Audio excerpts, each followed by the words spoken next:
A lot of unanswered questions have spun out of The Force Awakens. Like, what's Luke been up to? Where did Rey come from? I actually did a video on that already. And how did Harrison Ford survive the press tour without falling asleep or revealing that he's sick of talking about Star Wars? Did you shoot Greedo first, or did Greedo shoot you first? I don't care.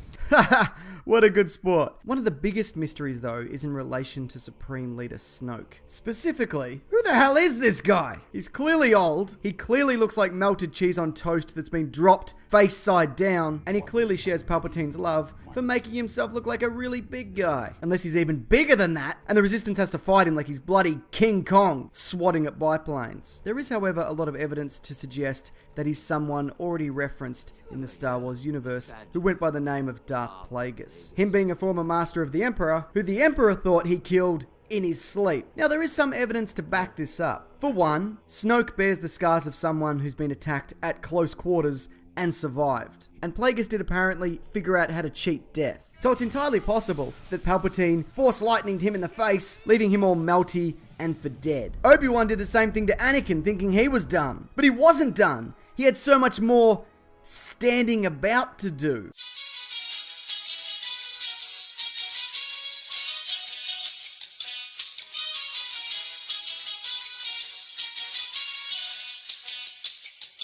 He's also adamant that Luke Skywalker doesn't return. He's well aware that the Skywalkers are dangerous, and he knows that what he perceives as their weakness, attachment, can also act as a strength for the light side. Hence his insistence on Kylo Ren killing Han Solo. What's more, it's mentioned that he's old enough to have seen both the rise and fall of the Galactic Empire, making him one of the few beings alive to have done so. Not only that, he has intimate knowledge of those events, highlighted by the Force Awakens novelization. And seeing as he was around at this time, he would have had to have been incredibly powerful to mask himself, more so than Palpatine. Though the Jedi couldn't put their big dumb hooded heads together and figure out who was behind everything until he specifically told them, they knew that there was a dark presence manipulating the galaxy, whilst at the same time being completely unaware that Plagueis ever existed, which means this guy is on a whole nother level. But that's not all. The theme that plays during the Snoke sequence is very reminiscent of the score that plays in the Revenge of the Sith opera scene where Plagueis is discussed. The novelization of The Force Awakens also points out that he's had apprentices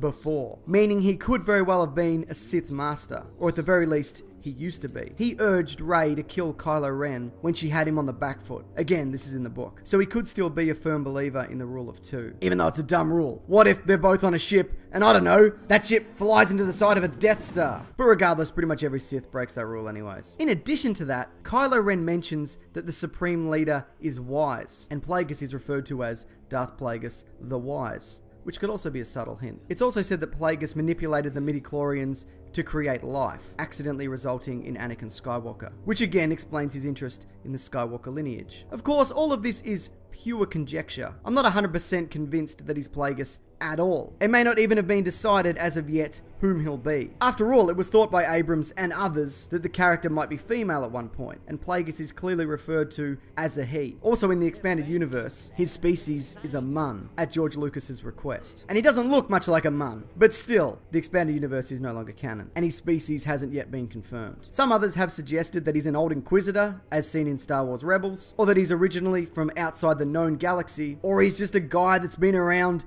for a really long time and saw the opportunity to seize power and took it. Plus, we don't even know what Snoke really looks like. This is just a hologram and could be a whole Wizard of Oz man behind the curtain thing. Remember that movie? That guy was all, I'm not really a wizard. I can't give you any of the stuff that you want. But here, you wanted a heart? Have a clock. Oh, it ticks. Don't be grateful. This dickhead just swindled you. But look, I'm very much unsure about all of this, but I'd love to hear if you've got a theory. Who do you think Snoke is? If you have any thoughts, feel free to leave them in the comments, and maybe even subscribe to check out some other videos. Also, I have a podcast called The Weekly Planet. It's fine, you know, as podcasts go, it's fine, it's totally fine, I guess. That'll be linked below, along with everything else. Alright, that'll do it. Thanks everyone. Take care.